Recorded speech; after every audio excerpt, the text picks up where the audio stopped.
Welcome to Adulting with Joyce Pring, the how-tos of your 20s told by 20-something, traversing through life expectantly and with gusto.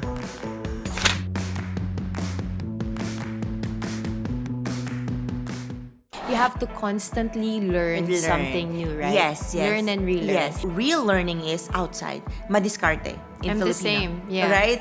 It's our responsibility to be the driver of our life, to be the captain. You can't let one aspect of your life define everything that you are. You are a multifaceted human being capable of a lot of things. And so you shouldn't just stay into that one box that you're doing. Mental health is physical health. Yeah. There's no way you can perform your best if mentally you are not happy or not healthy. I wouldn't even say happy because happiness is also setting it up wrong. You're not required to always be happy. Yeah, happiness is fleeting. It shouldn't be a prerequisite to your living. It shouldn't. Your purpose is to be yourself. Because if you think about it, there is no one like you. No one in the universe who thinks the same way as you, who looks the same way as you, who experience the same things as you. So once you really embrace being unapologetically you, that's when the abundance comes. You cannot be abundant and fulfilled if you're not being yourself, because then you're always wearing masks, and that's heavy. I wonder if you'd agree with me. I think there's a beauty in watching someone still try, right? Like watching someone try and reinvent and fail and win. There's a really beautiful humanity to that makes you feel like, hey, this isn't going to be some easy walk. Look at my mentor stumbling, but still succeeding. We as human beings can't learn things from people who are perfect. We can only learn things from people who are imperfect. You have to adapt to survive. That's what you have to remember. Adapting to survive has always been the human way. It is not going to be easy. Whatever it is that you want to do, it's not going to be easy. But if it was easy, everyone would do it. Key to adulting is knowing when it's okay and safe and actually rational to follow your emotions, and when you actually have to stop yourself from following your emotions and actually think about the repercussions of the decisions and the wants that you have in your life. Toxic positivity disregards the negative feelings of the other person. How you do healthy positivity is you actually acknowledge it before offering up a silver lining.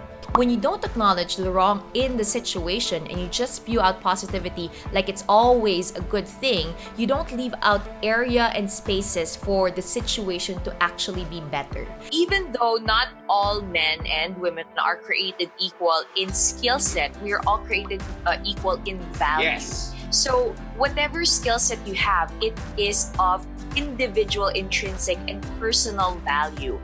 Sometimes kasi I feel like we get scared of pursuing something because you know already that somebody else is doing it better than you can, which is true, which can be true in certain situations. But that particular thing has never been done by you. Jordan B. Peterson says, never compare yourself with anyone but the person you were yesterday. I realized that if the God of the universe who loves me and created me and sustains me has forgiven me, then I must also, it is my moral duty to forgive myself. The moment you forgive yourself for the things that you hate about yourself, that's the moment when you actually start letting go of those things. Nice. You might have lost the game, but that is a success. Learning from it is the success part of failure. There will be emotions attached to the disappointments of failure. And I feel like for you to go through failure and actually thrive and go over that hump, you have to accept first the feeling of disappointment and the feelings, whatever negative feeling is attached to that. And sometimes that negative feeling is not just yours, but it could also be your parents or your boss or your business partner. And you have to accept and honor those feelings of failure, of feelings of disappointment. You have to allow yourself to grieve the success that you thought you would have but didn't eventually attain. Think of it as a map. I mean, you can ask people for directions, but you still gotta be the one to walk it. So that's just Wow! Kala mo, ikaw lang yung may mga Tumblr quotes? Meron din ako, ano? something that we have kind of redefined with optimism is that it's not a mood, it's a strategy. And so optimism isn't about just like hearts and butterflies. Usually it actually starts when times are tough. And that's where optimism really gets its superpower, is in the times of need. So optimism really isn't about being happy all the time. It's about using it as a strategy to bring good to tough times. And I always like to say that hard times give us a choice. They can be the excuse as to why we do less, or they can be the reason as to why we do more. The value in doing it, and just putting value in that. If nobody else knew, like what do you do when nobody else is watching? I think that's so true. It speaks about your character, right? If nobody's watching, will you still be helping out people? If nobody's watching, will you still be working on this project? If nobody can ever give you credit for the work that you do, will you still finish it? It didn't really start with passion, but passion followed, because you tend to grow and create love out of the things that you do with a purpose and with a bigger direction. Anything we do out of fear is not something that we do out of love. If I'm posting this out of fear, even if I mean well, then it's not good. But if I'm posting this out of love, even if the tone is kind of aggressive or challenging, then I know that it's out of love and I can be proud of it. Intention changes everything, right? And I feel like that's also why our worldview, the way that we see the world, the faith that we have in our belief system, has so much to do with the way that we live our life. Like sometimes people think it's just a religion. It's just, I'm just an agnostic. I'm just an atheist. It's just one part of who I am. But in reality, our worldview dictates so many things, so much, pretty much everything that we do in our lives. Because the way that we interact with people, the way that we see the world, the way even that we interact with ourselves, it changes through our worldview. Because you know what? I've tried it the way of the world, and it did not work. So in that sense, it is difficult. But I mean, what does society tell you? Like, relationships, marriage, sex, my body, my identity, where I draw my value. I think when these things are rooted in God, or I think my experience of the faith really has been just a figuring out of what God originally designed me to be. And also trying to align myself with the way God sees me.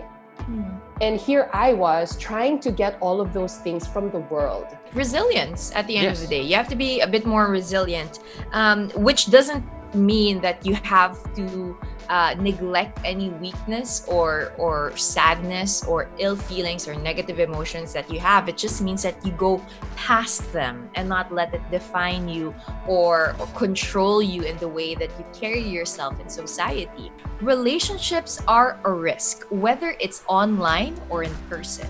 I always say, kahit anumang precautionary measures ang gagawin mo sa pag-ibig, lagi kang magkakaroon ng chance na masaktan at manakit. There's always that capacity. You can only be heard if you listen. When you listen to people, listen with the intention of listening, not with the intention of answering whatever they're saying or rebutting it. That's how you become a good listener, to recognize the good in the differing opinion that other people have. I feel like you have to respect and understand that human beings have different levels of knowledge and wisdom and preferences. Instead of hating on the idea, try to figure out, okay, what makes this opinion and this idea so valuable to my friend? And that makes you more empathetic towards other people.